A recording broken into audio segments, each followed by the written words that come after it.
안녕하세요. 나눔가치 투자TV 리치사단 이미정입니다. 오늘 새벽 마감한 미국 증시 시황 전해드리겠습니다. 뉴욕 증시의 주요 지수는 기업들의 1분기 실적 시즌이 시작되면서 일제히 상승 마감했습니다. 뉴욕 증권거래소에서 다우지수는 전장 대비 1%대 오른 34,564선에 거래를 마쳤고요. 대형주 중심의 S&P 500 지수도 1% 넘게 상승한 4,446선에, 기술주 중심의 나스닥 지수는 2% 넘게 급등한 13,643선에 장을 마감했습니다. 투자자들은 이날부터 시작된 1분기 실적 발표와 생산자 물가지수 지표 등을 주목했는데요. 소비자 물가지수에 이어 미국의 3월 생산자 물가지수도 전년 동기 대비 11.2% 급등하며 인플레이션 우려를 부추겼습니다. 연준의 공격적인 긴축 전환이 예고됐지만 실적에 대한 기대감이 커지면서 상승한 모습입니다. 뉴욕 증시의 영향을 받아 국내 증시도 전반적으로 상승 탄력을 받을 것으로 보입니다. 종목별로 보면 은행 중 가장 먼저 실적을 발표한 미국 최대 은행인 JP모간의 주가는 분기 순이익이 40% 이상 감소했다는 소식에 3% 넘게 하락했습니다. 반면에 델타항공은 부진한 1분기 실적에도 불구하고 2분기 항공 예약 급증에 대한 기대감으로 전장 대비 6% 넘게 상승 마감했습니다. 델타항공의 영향을 받아 다른 항공 여행 관련주도 일제히 상승세를 나타냈습니다.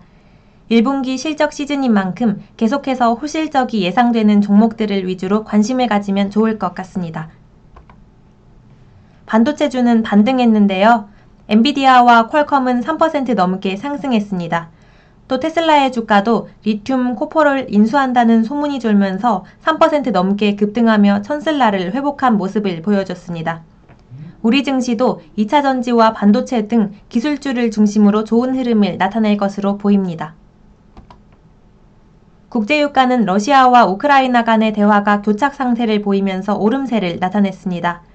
뉴욕 상업거래소에서 WTI 가격은 전 장보다 3% 넘게 오른 배럴당 104달러에 거래를 마쳤습니다.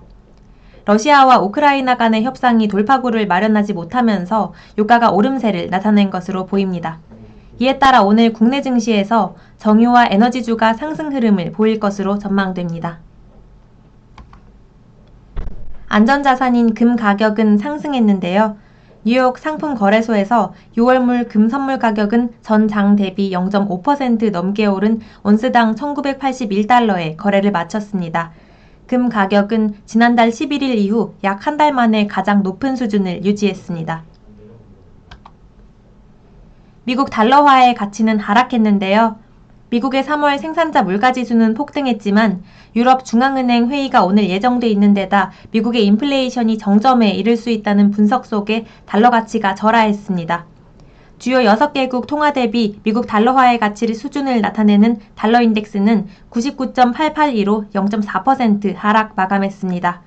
오늘 오전 9시에는 한국은행 금융통화위원회가 회의를 열고 현재 1.25%인 기준금리의 조정 여부를 결정하는데요. 미국의 통화 긴축이 임박한 상황이어서 금리 인상 가능성이 높다는 관측이 나오고 있습니다. 가파른 인플레이션에 금통위가 어떻게 대응할지 금리 향방을 지켜볼 필요가 있으며 또 오늘이 옵션 만기일이라는 점도 증시의 방향성에 변수로 작용할 수 있습니다. 또 코로나19 방역 조치가 완화된 만큼 리오프닝에 대한 기대감이 커지고 있으니 계속해서 관련주들을 주시하시면 좋을 것 같습니다. 지금까지 미국 증시 마감 시황이었습니다.